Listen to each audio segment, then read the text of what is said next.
Andy. So, you're my first guest for Andrew's Den. I'd like to introduce Scott Tennant. We played together for 20 years, and he's been one of my close personal friends, and he's my favorite classical guitarist of all, by a large measure, due to his intimate sound, sweet tone, and just great interpretation. So, wonderful to have you here. We don't get to Thanks for spend much- inviting me. Yeah, I'm honored to be your first guest. Yeah, we don't get to I hope spend I don't much mess time. it up for you.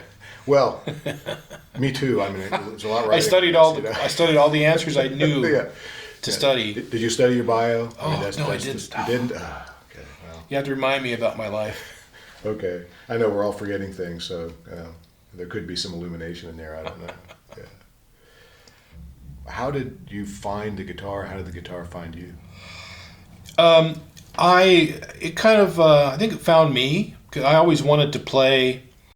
I have these memories, the ancient memories of being very young and wanting to pluck an instrument. And I knew from TV or, whenever I've seen people play, I knew that was probably a guitar or banjo. I didn't know. I knew it was plucked something.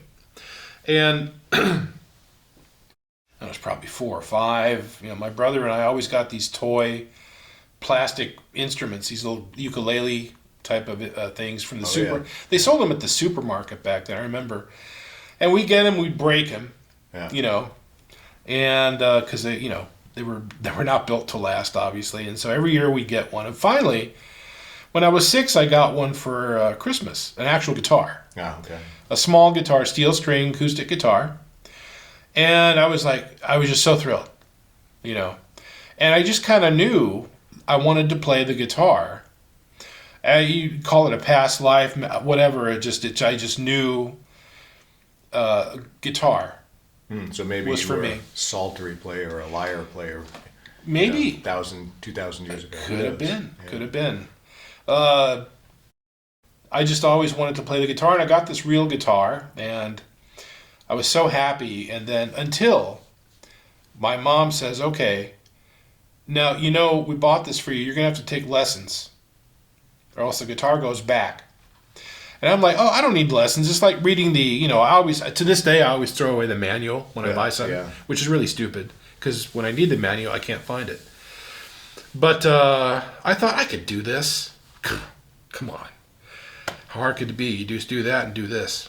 Yeah. And so they said, "No, same time. the same time. You have to coordinate." Yeah. And they said, "No, you take lessons." Like, oh. So we found a music store. This wonderful lady, Wanda Bruning, I still remember her name. What was her style? Did she play nylon or steel? Or? She played pedal steel. Pedal steel. Now this was in Detroit, and she taught there. She had a pedal steel in the corner of her studio, and an electric guitar. And so I went in with this acoustic guitar and started lessons, And she told my mom, she goes, "We don't normally take him this young, but he seems really enthusiastic." So. And how old were you at that I was time? 6. 6. I was 6 then. And so I started taking lessons. And I remember it was torture. My mom, I sat on the edge of her bed, and she pulled out this sock drawer to put the music.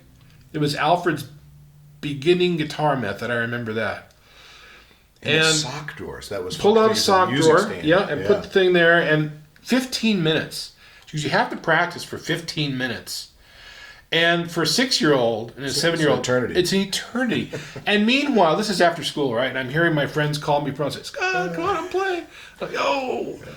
Anyway, that was the very beginning. Where I eventually got this beautiful big red Gibson electric, which I had until I came to California. Oh, really? Yeah. And I have a picture of me, I think when I was 9 years old, in the front lawn with that thing. It was this really big No kidding. guitar, yeah. Now, didn't you grow up in a hotel? Yes. So how did that come about? I mean, that's a little bit unusual for a childhood. What was that like? Well, my father, to us it was just home, right? I mean, my brother and I. But my father managed a hotel. And in the hotel, there was the manager's apartment, and then way back in the corner on the first floor where we had several rooms that were connected, to make an apartment, and that's where we lived. I lived there for my first 18 years. And it was called the Hotel Yorba. Interesting name. I still have no idea how they named these hotels. It's now a historic landmark. The White Stripes, the band, Jack White, and the drummer. I'd like to talk to him a little bit about his time at the Hotel Yorba. Yeah, I'd like to ask him about his Tesla coil and coffee and cigarettes. The movie. That's right. Yeah. That's one of my favorite skits in that movie. You turned me on to that movie. Yeah. I remember that. Yeah, that's still a classic for me. How old were you when you came out here? 18. 18. So right after high school. Right after the hotel. Okay. Yeah. I knew I was coming out here. I mean, it was. I'd met. We'd gone to a Romero quartet concert, the Los Romeros. I was just barely 16, and I was already playing. I'd been playing classical guitar for a few years, and just they blew me away. And so my mom asked him. We went and met them after the concert, and Pepe said, "Well, I teach a class every summer in Houston, and so you could come to that." And we did. And then I started from 16 all the way to when I came out here through 18. Even when I was 19, I went to the final class. I went every summer. From Detroit to Houston. For 2 weeks, yeah. See Pepe, yeah. And fantastic. Yeah. Is that when he dubbed you Super Kid? Yeah. Okay. Yeah. How'd that happen? That happened my very first year there. My mom flew out with me, and a student in the class, Robert Wetzel, who he's been a dear friend for a long time. But he had a concert. He's from this was in Houston, the master class. And this concert, which was in Dallas, Robert got sick and couldn't do it. And I was there, and Pepe asked me, what if I did it? Well, Scott, would you do it? And my mom called up and was able to change our flight, and I think we drove to Dallas. But anyway, yeah, I did the concert. I didn't know. I don't think I knew a full full-length program. I was about 16. 16, yeah. And so that's when he dubbed me Super Kid. Yeah. So then you ended up at USC a number of years after that. Not too long, I guess. Well, I don't know. But Pepe was already there. Did you continue to study with him? Yeah, that's why I went there, because Pepe was there at USC. And just stayed out there. Soon my dad retired a year later, and he'd always wanted to move to California. So my mom, my brother, and my dad, they moved to San Diego. Use that as an excuse, me being out there. Right. And that was my connection to Detroit. They all came out to California. This was in 1980. I met you very soon after that. Yeah, so we know each other a long time. Yeah, it goes back. So now the quartet is formed. Its first incarnation is USC Guitar Quartet, and you're doing gigs. So you had just met all three of them at USC, or did you know any of them before? The last Pepe Romero class I was talking about in Houston was the summer before I came out to L.A. Summer of '80, actually, and so I was there, and then Bill Canageiser and Anissa Angarola, who was in the quartet for the first 10 years, they came out to the class and to meet me. And Pepe said, "You should come out and meet Scott. He's going to be in the quartet." And so they came out to be at the class, and we met, and then I met John that first time when he came to my house with a bunch of scores. That was the first time? That was the first time I met John. Yeah. And so, and actually, up to that point, what I was doing every day, every evening, practically, I was watching Chips, the TV show Chips. Mm-hmm. Chips was a CHPS. It was a California Highway Patrol. Yeah. And there was a show, Eric Estrada some other actors. I should remember. Yeah, I can't remember. But I would watch it because I get to see LA, and I go, wow, is that LA? And I saw the freeways and the traffic, of course. And that's and before palm you trees. moved here? That's before I moved. When I knew I was coming out, because coming out here because it was the best way for me to really see. I could see pictures of LA like every day, like the freeways, the palm trees. Yeah. So when I got there, when I got out here, I kind of felt like I'd been here already. So you were sort of doing that on purpose to get a sense. I was doing that on purpose, and then when I finally met Bill and Anissa, and then the trail mix thing, I felt, okay, now this is California, right? You know. And then there were avocados. Whoa, that blew my mind. What the heck are those? Oh, yeah. Well, the first Californian thing I tried to do, because I tasted guacamole, like right away. Somebody's. I had work study at USC, and I think my boss in the office had made some guacamole, and I tried it. This is really good. Yeah. And I asked, so I'm thinking, so John, I make that all the time. So whenever the quartet would get together, there'd always be some guacamole. John or Bill would make it. Oh, I go, I gotta make that. How do you make that? You gotta let me know. Yeah. And give me the recipe. There's no recipe. You just basically, when the avocados are soft, you mash them up, and you can add salt and pepper or whatever you want. Yeah. Awesome. Now in Detroit, when something's hard, you boil it. Boiled avocado. You boil it. Potatoes, right? Right. But you boil them. Yeah. And these were rock hard, and so nobody told me you had to wait. Yeah. Because I wanted guacamole now. Yeah. And so they're hard, and so I thought, well, I'll just boil them. When you do that to an avocado, they start smelling, and they turned orange. Orange? They turned orange and smelled very sulfury. And at that point, I turned the heat off, and I called John. And I said, something's wrong. I don't know what I'm... So when it's soft, you mash it up. He goes, yeah. And I said, now, okay, I've been boiling these avocados now for almost 2 hours, and there's this silence on the phone. I think he dropped the phone. And you're boiling the avocados? Are you really boiling the avocados? Yeah, they were rock hard. Well, then you made an LP. That came about, what year? Was that 81 or 2? We had a good friend out here and mentor, Jonathan Marcus. Mm-hmm. And he was an audiophile and had this great equipment and this Nagra machine, this reel-to-reel Nagra machine, and he wanted to record us on it. So we found a good room at USC, and we set up and we recorded an album's worth of stuff. And that was the LP. It was a very fine LP, too. I think I have it still. But it's, as the years go by, to look at the cover amazes me. Who are those very young people? Oh, yeah. So young. I actually had hair up here and not here.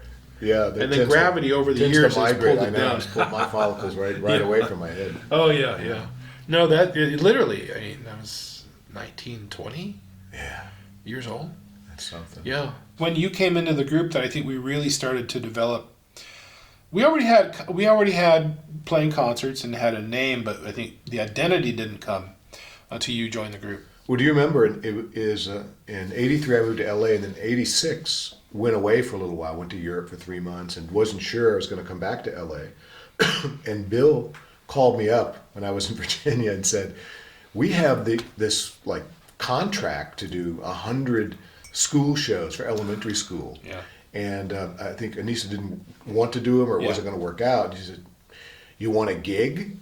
And I was thinking I had nothing to do. I was still kind of deciding where I was going to live, what I was going to do. And so we drove back to LA and started playing. So that was 4 years before I officially joined the group. We did a lot of school concerts. I'm sure that was boot camp. That was like training ground right there. Yeah. I wish we had more photos. I think I have 1 or 2 photos that somebody snapped from, an auditorium as we're setting up. But back then there were no cell phones, so no photos, no recordings. Yeah, It's too bad. it would have been nice to get a photo of us building a taco. Yeah, exactly. Building a musical taco. When remember Bill that. created this little microphone he kind of unbended a coat hanger Yeah. and put it around his head in some painful way, Yeah. and had this and he would bop around stage. I remember that. Building a taco, that was fun.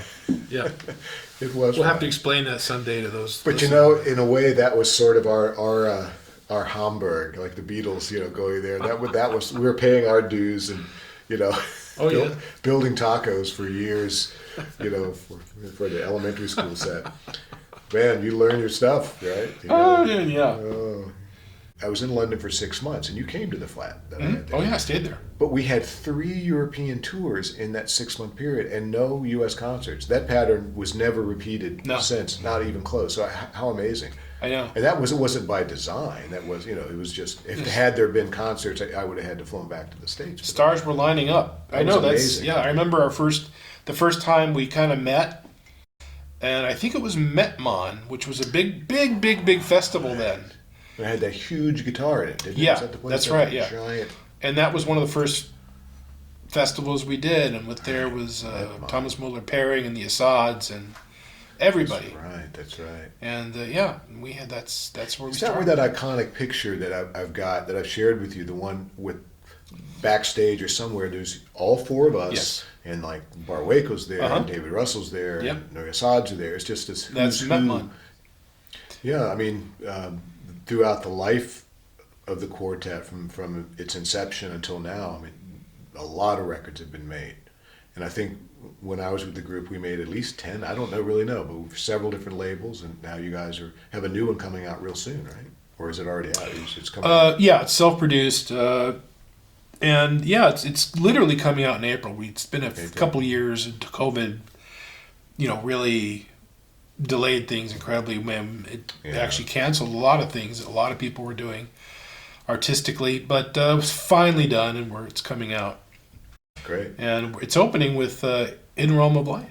That's the opening track. I can't wait to hear version number 2 of that. Version number 2. That's right. Yeah.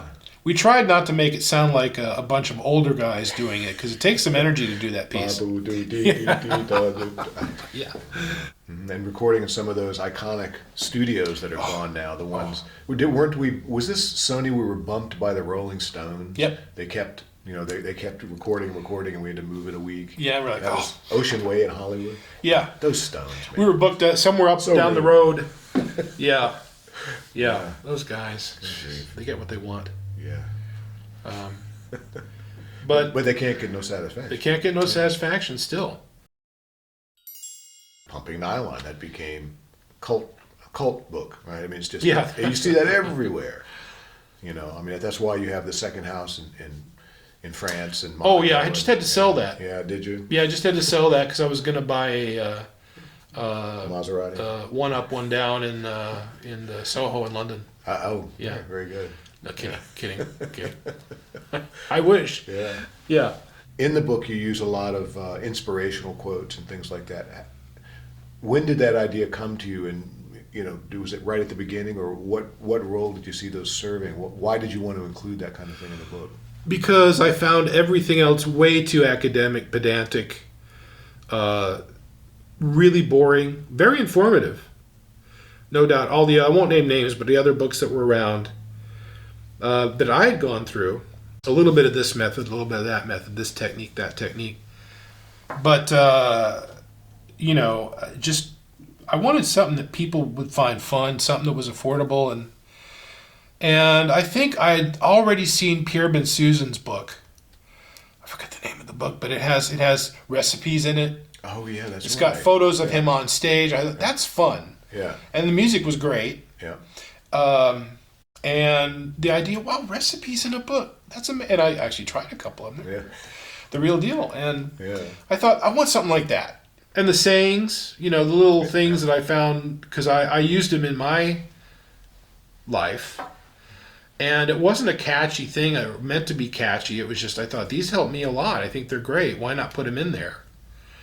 Things about success, about practicing, about, not being frustrated. Mm-hmm. You're going to, okay, I know this is hard, but stick with it because I know it works. Yeah, I think that means a lot to students. And just to see that, Great. even though, the Yoda quote was, "Do or do not, there is no try," which I really believe. Yeah. So that's why I just wanted something that was fun and something you wanted to open up every day. Once you told me, and I don't know if you were kidding because you had a funny smile on your face, you told me that you were kidnapped by gypsies. I was. Well, got to hear about that. Well, we were at this big table at an outside cafe in Belgrade, having a meal, and the adults and the kids, and it was it was great, in some big public square, and it wasn't uncommon to see people asking for money, begging for money, and from what I can remember, they were primarily gypsies, Romani people, and dressed. Just as gypsies, you would expect gypsies to dress, and there was this one old woman who was by the end of the table just, doing this the whole time. And she was there for so long that you kind of forgot she was there, right? And she was I was at the end of the table with my parents and my brother, but they were all talking to the adults, and she'd be over here by me, and, and so she just ended up standing there for so long that, and she moved closer and closer to me, not thinking anything of it. It kind of annoyed me because I thought she was a little bit scary. That she was just kind of hanging out. And so, she started kind of talking to me very softly, and it kind of drew me in. And then she took my hand very gently, and she kind of just, stood there again for a minute or so. And then eventually I just found myself walking down the street with her. Huh. And I don't know how I got up from the chair. She didn't yank me up. Nobody noticed this at all. Wow. Nobody noticed it. But I was walking hand in hand, very slow, very nonchalantly, down this long side street. She wouldn't say anything, just walking with this old woman, In fact, I might have thought maybe I was helping her out. Okay. So finally I hear, now we're half a long block away, and I hear my dad say, "Where's Scott?" And Scott, and everybody now is calling, "Scott, where am I?" And now my mom's freaking, "Oh, where's Scott?" And so I'm walking down the street with this old gypsy, and finally I hear, there he is, Scott. And it kind of woke me up a little bit, and I kind of stopped and turned, and she was going, "No, come on." And she started walking a little bit faster. Now people are running after us, caught up with us, and my parents pulled me back. And turns out that just around the corner, her whole family was there with vans, and it was obvious. It was later they told me they were going to take you. Yeah, I was kidnapped by a gypsy. And that was a close one. And I honestly, it was like some kind of a charm was put on me. Seems like she put a spell on you, doesn't it? Because it was the most, when I think back on it, I remember it very vividly that I just was suddenly walking with this woman down the street. Well, this is awesome. It's wonderful to it's been wonderful. What a great experience. Yeah, just chatting yeah. like old times. And I'm grateful for the time we've had over the years touring together and just friendship. Me too. Yeah. Me too.